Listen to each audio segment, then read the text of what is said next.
mesdames les sénatrices, mes chers collègues, mesdames et messieurs, tout d'abord, je souhaite vous souhaiter la bienvenue ici au Sénat et remercier tout un chacun de sa présence.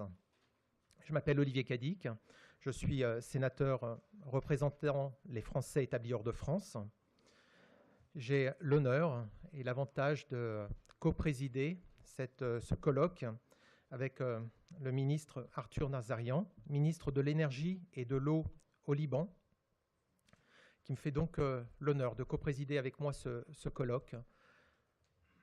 Le ministre est un homme d'entreprise.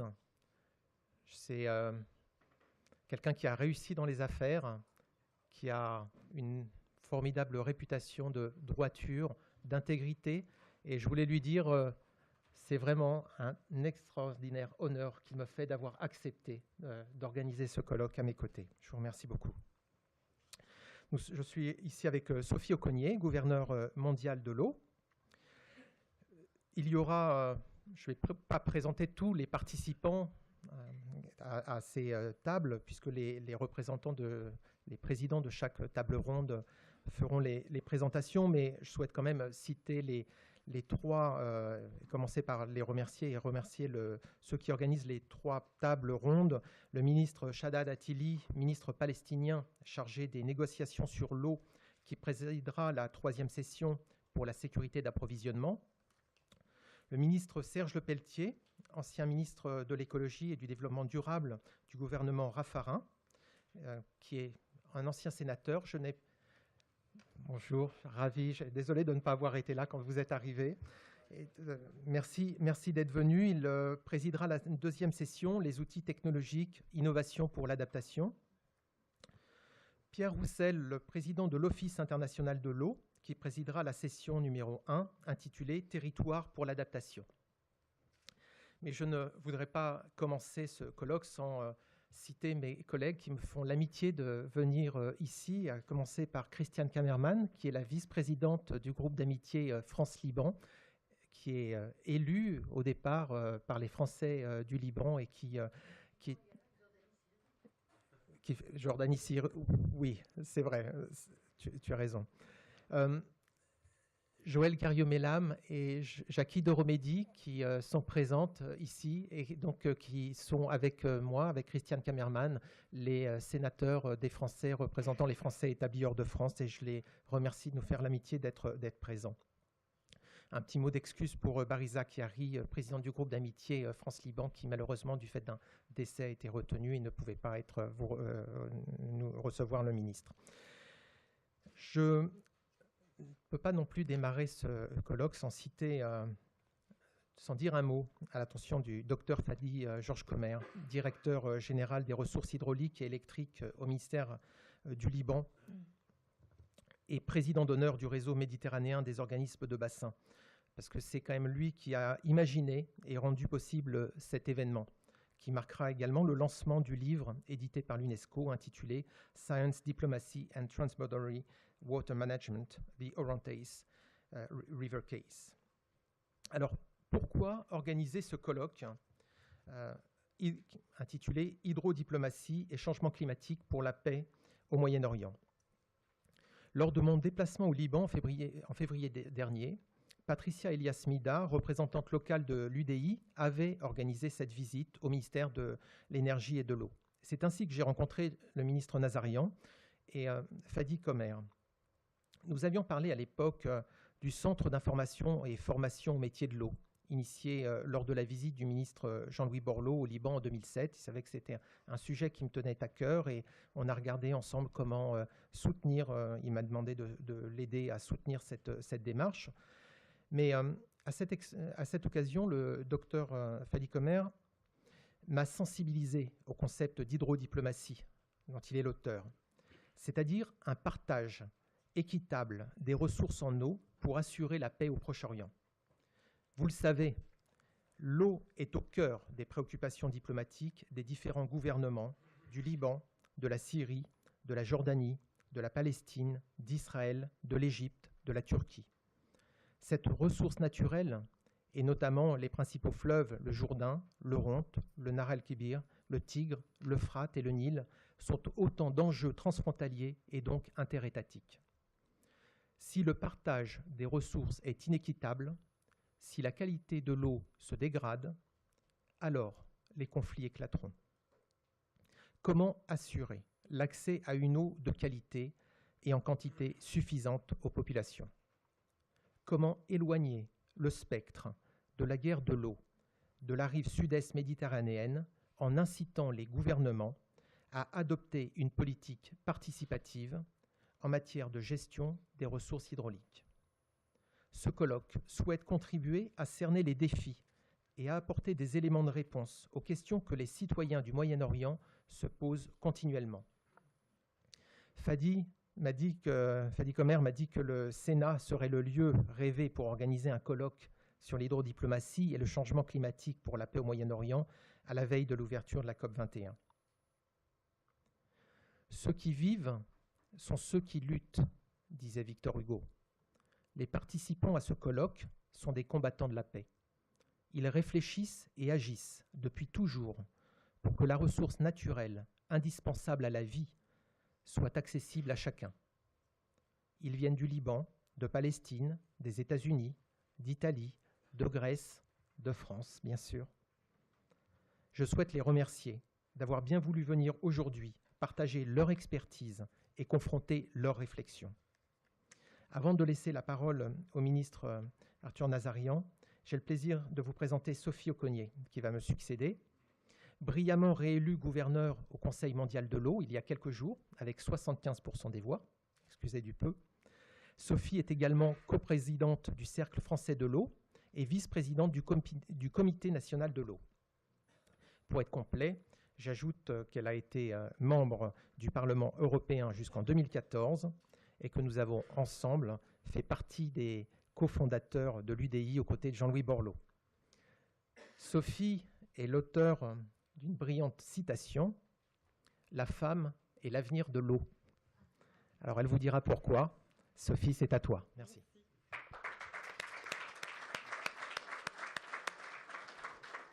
Merci, monsieur le sénateur. Cher Olivier, quand je vois de quelle façon magnifique le Sénat est représenté aujourd'hui, à travers Olivier, bien entendu, qui nous accueille, mais à travers les 3 sénatrices qui nous font l'honneur de leur présence cet après-midi, je me dis qu'effectivement, la femme est l'avenir de l'eau. Donc merci d'être là, mesdames.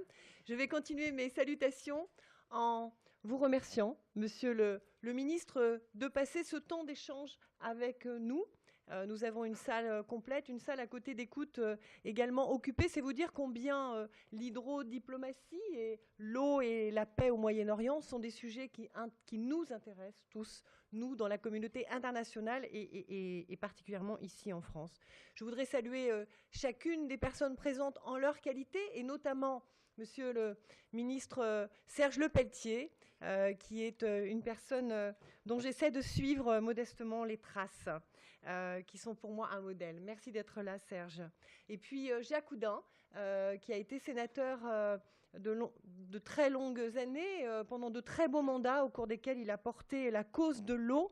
Il est à l'origine d'une loi magnifique de la coopération internationale qui s'appelle la loi Oudin-Santini, et que j'ai eu le plaisir de défendre au Parlement européen en son temps. Je voudrais saluer également toutes les personnes présentes comme le président de l'OIO. Merci d'être là, monsieur le vice-président de l'Académie de l'eau. Je voudrais saluer la présence d'un certain nombre d'entre vous qui m'aident à porter la cause de l'eau au quotidien ici en France et puis sur le reste de mes actions internationales. Un petit salut particulier à Maggie White qui, depuis le premier jour de notre rencontre, est un peu ma conscience citoyenne. Je suis ravie de te revoir, chère Maggie. Merci d'être là. Et puis, bien sûr, docteur Comer, merci de votre présence. Merci de votre engagement dans le domaine de l'eau, autant ici, en France, que pour l'ensemble de la communauté internationale, que pour le Moyen-Orient, à travers votre action au ministère de l'énergie et de l'eau, à travers votre direction générale de la problématique hydraulique et électrique. Merci d'être là et merci aussi d'être notre écoute et notre parole sur ces sujets importants. Et puis je voudrais remercier particulièrement Olivier Cadic, qui est donc le sénateur qui nous accueille. Un tout petit moment pour moi, l'occasion de lui dire tout mon respect et toute mon admiration. Il fait partie de ces sénateurs très engagés, à la fois dans leurs travaux législatifs, mais aussi sur leur territoire qui est important, puisque c'est le territoire des Français à l'étranger. Olivier, tu fais partie de ces hommes et de ces femmes politiques qui honorent la politique par la façon dont ils remplissent leur mission. Moi, je suis très fière d'être à tes côtés. C'est très sincère. C'est la première fois que j'ai l'occasion de le dire publiquement. C'est la dernière. Mais sache que, voilà, je suis très heureuse d'être à tes côtés et très fière dans mon parti politique de partager un certain nombre de fonctions et de missions. Alors, la situation reliée à l'eau dans le monde reste difficile du fait de la démographie, du développement économique, de l'urbanisation, des pollutions, mais aussi des évolutions du climat. Les acteurs s'emploient à fournir toujours plus d'eau pour l'agriculture, pour l'industrie, mais aussi pour l'usage domestique et les citoyens. L'arrivée du concept de ressources rares nous oblige désormais, au nord comme au sud, à penser des politiques de maîtrise et de régulation de la demande en eau. Et dans les pays où l'on connaît le stress hydrique, plus qu'ailleurs, c'est une obligation impérieuse. Le droit à l'eau n'a pas seulement été affirmé par les Nations Unies durant l'été 2010. Il deviendra peu à peu une réalité. Car personne aujourd'hui ne peut prétendre priver son voisin de l'eau dont celui-ci a besoin pour vivre, pour se laver, pour produire, pour se développer, pour boire, je le disais, pour vivre. La prise en compte par les organisations onusiennes, les organisations internationales comme le Conseil mondial de l'eau, mais aussi par les principaux États, a permis ou a facilité cette prise de conscience nouvelle. Le succès des forums mondiaux de l'eau à Istanbul, il y a 6 ans ou 7 ans, voilà, 7 ans, 6 ans, à Marseille, il y a 3 ans, et puis à Daegu et Jeonju, en Corée du Sud cette année, ont permis la mise en œuvre d'engagements durables. Nous devons disposer de capacités financières pour les problématiques liées à l'eau, plus importantes et mieux adaptées. Nous devons convaincre les décideurs de la planète qu'investir dans l'eau et l'assainissement, c'est préparer l'avenir en apportant aux populations la sécurité alimentaire et sanitaire. Nous devons mettre en place les institutions nécessaires pour rapprocher la gestion de l'eau des territoires, et puis des citoyens, évidemment. Il est nécessaire d'avoir une sensibilisation permanente de l'usager, du consommateur. L'eau ne doit pas être un droit, elle ne doit pas être qu'un droit, elle doit être aussi un devoir pour les citoyens, pour les consommateurs, afin que ceux-ci puissent intervenir dans une participation active de la gestion de l'eau. Nous devons échanger nos savoir-faire afin d'assurer une bonne maintenance, une gestion efficace, efficiente de l'eau.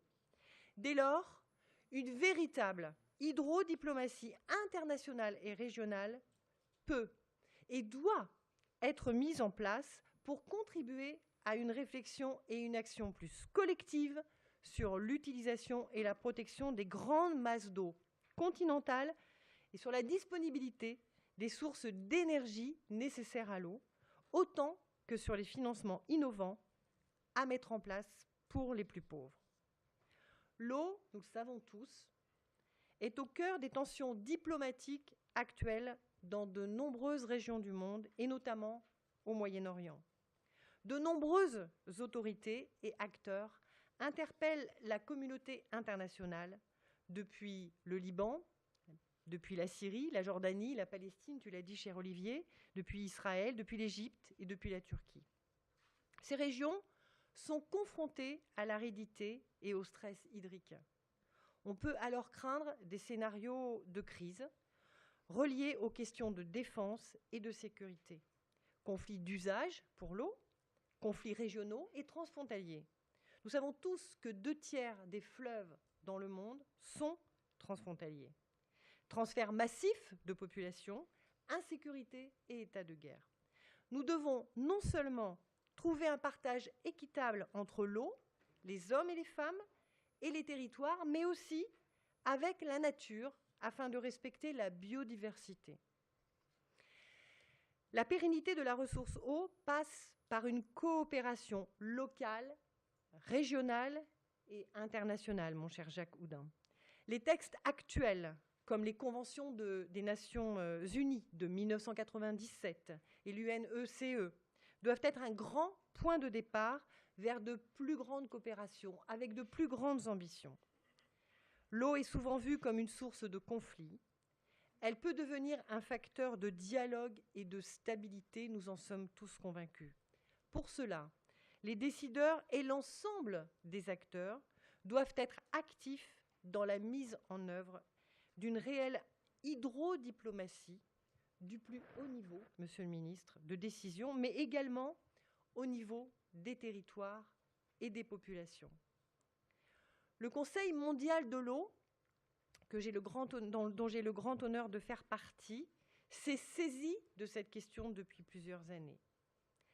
La présence d'une journée au climat lors de la COP21, qui est en cours aujourd'hui sur notre territoire, la France, et pour la première fois, démontre que l'eau prendra de plus en plus de place dans les agendas régionaux et internationaux.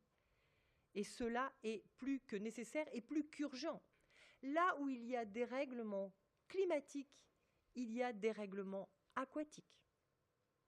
Je voudrais donc saluer la présence de Monsieur le ministre Arthur Nazarian, ministre de l'Énergie et de l'Eau au Liban.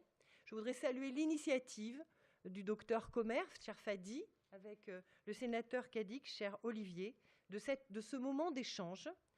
Et je voudrais vous souhaiter de bons débats tout l'après-midi, auxquels je vais assister bien entendu, puis me permettre de vous citer un homme que j'apprécie particulièrement. Vous m'avez déjà entendu le citer, mais sur l'eau, je trouve qu'il est particulièrement présent.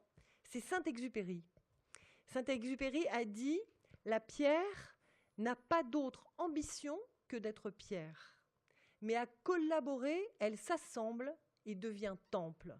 Devenons ensemble le temple de la paix grâce à l'eau. » Je vous remercie.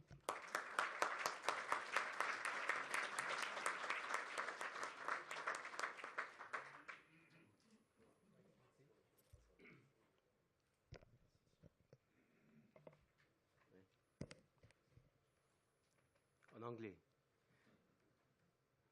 Honorable Senator Olivier Cadic, Excellencies, Ms. Sophie Oconi, Member of European Parliament, Governor at the World Council, Water Council, Minister Serge Leplier, President of Academy of Water, Minister Shadid Attili, Monsieur Pierre Roussel, President of International Office for Water. Ladies and gentlemen, representing the honorable organizations and institutions that support the water sector, allow me first to thank the organizers of this highly important event, and more specifically, Senator Olivier Cadic for his hospitality to host all those important high-level experts in this exceptional location at the French Senate. This event is an added value to the historical relation between Lebanon and France. Actually, France has always played an important role in promoting sustainable development, and it was over 20 years behind the launching of Agenda 21, where after that, all other water initiatives came out. I would like also to thank this occasion the Director General, Dr. Fadi Emir, for promoting the organization of this event as a follow-up to our meeting with Senator Olivier Cadic during his visit to Lebanon last February. I would like to welcome you to this important symposium that is organized at the margins of the 2015 Paris Climate Conference, an event of global importance hosted by France and starting from tomorrow. All of us are well aware about the significance of this event, and our hope is that after 20 years of UN negotiations, we will be finally able to achieve a legal binding and universal agreement on climate change, with the aim of keeping global warming below 2 degrees centigrade for the sake of humanity and future generations.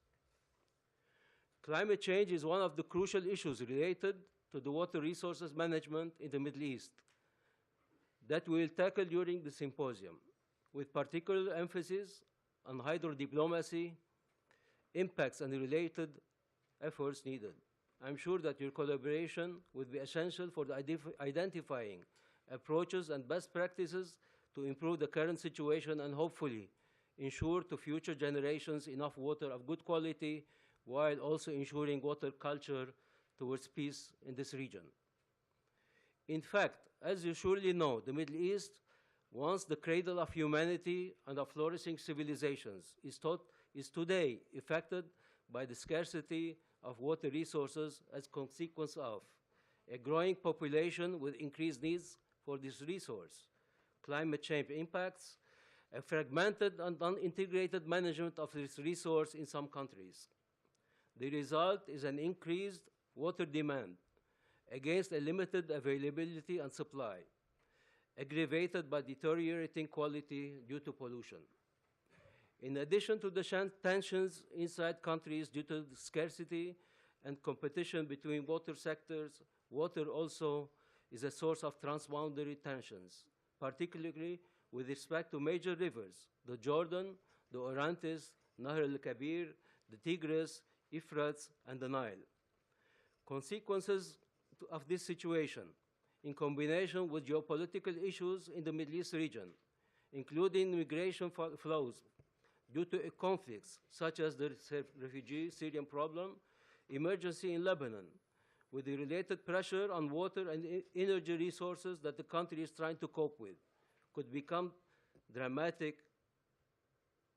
And for this reason, the regional hydrodiplomatic cooperation is necessary to ensure an equal sharing of water and finding a way to eliminate this threat.